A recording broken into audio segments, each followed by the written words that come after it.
আসসালামু আলাইকুম রহমতুল্লাহ। সম্মানিত দিনী ভাই ও বোনেরা, আজকের এই ভিডিওতে সূরাতুল কাফিরুন আপনাদেরকে সহিহ শুদ্ধ করে শেখানোর চেষ্টা করব ইনশাআল্লাহ। প্রিয় দর্শক, সূরাতুল কাফিরুন ছোট একটি সূরা। সূরাটি ছোট হওয়ার কারণে আমরা অনেকে নামাজের ভিতরে পড়ে থাকি। তো নামাজে যদি অশুদ্ধ পড়ি তাহলে নামাজ হবে না, নামাজ ভেঙে যাবে। তো আজকের ভিডিও থেকে সূরাতুল কাফিরুন নামাজের জন্য এই ছোট সূরাটি আমার সঙ্গে মস্ক করে, অর্থাৎ আমি যেভাবে বলবো আমার সঙ্গে বলে সহিহ শুদ্ধ করে শিখে নিতে পারেন। তো চলুন আজকের সবক সূরা কাফিরুন শুরু করা যাক। আউযু বিল্লাহি মিনাশ শাইতানির রাজীম। বিসমিল্লাহির রহমানির রহিম। قل يا أيها الكافرون।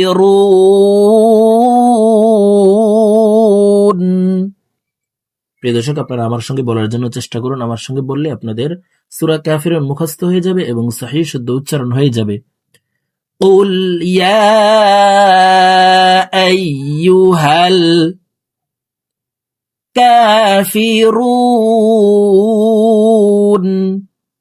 রু এখানে 3 আলিফ টেনে নুনকে সাকিন করে ফেলবো, কারণ র ওয়াও পেশ রু এটি হলো মদের হরফ। তো এই মদের হরফের বামের হরফে ওয়াকফ হইলে মধ্য আরজি 3 আলিফ টানিয়া পড়িতে হয়। দেখুন সম্পূর্ণ আয়াত একসাথে বলছি। قل يا أيها الكافرون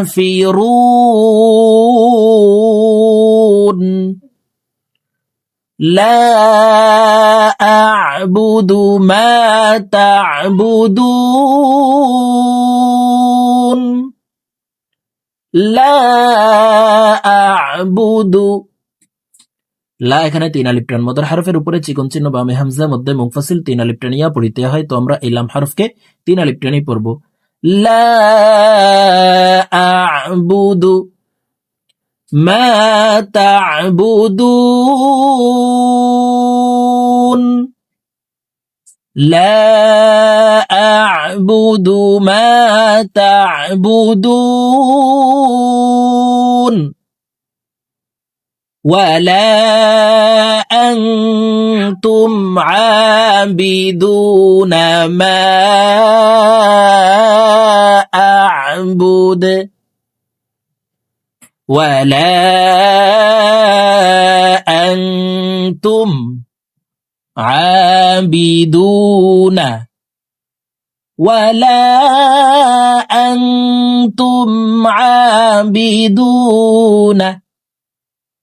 ما أعبد ما أعبد ولا أنتم عابدون ما أعبد ولا أنا عابد। নুন আলিফ জবর না, যদিও এখানে জবরের বাম পাশে খালি আলিফ আছে, কিন্তু এই নুনে টান ছাড়া পড়তে হবে, কারণ আনামিলা, আনাসিয়া, আনাবু, আনাবা এই 4 আনা ব্যতীত অন্য কোন আনাতে টান দেওয়া যাবে না। তো এখানে 4টি শর্তের ভিতরে একটিও নাই, তাই আমরা এই নুনকে টান ছাড়া পড়ব। দেখুন এইভাবে পড়তে হবে।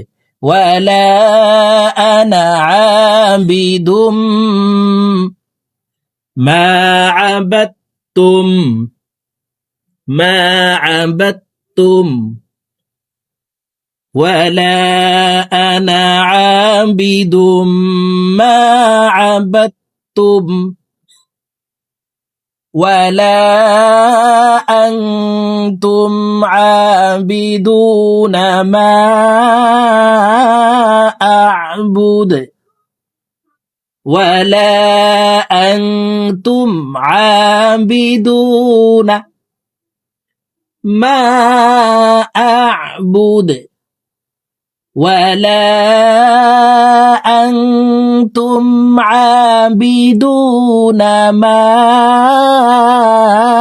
أعبد لكم دينكم ولي دين لكم دينكم লাকুম দীনুকুম ওয়ালিয়াদিন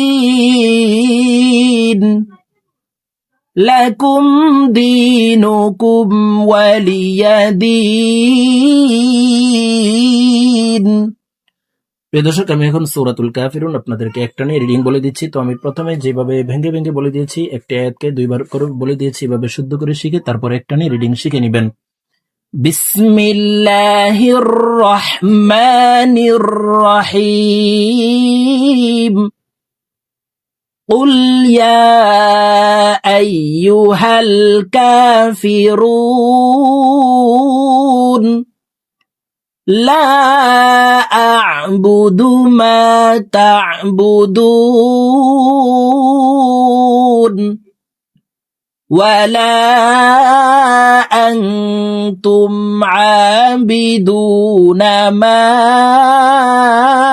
أعبد ولا أنا عابد ما عبدتم ولا أنتم عابدون ما أعبد لكم دينكم ولي دين صدق الله العظيم।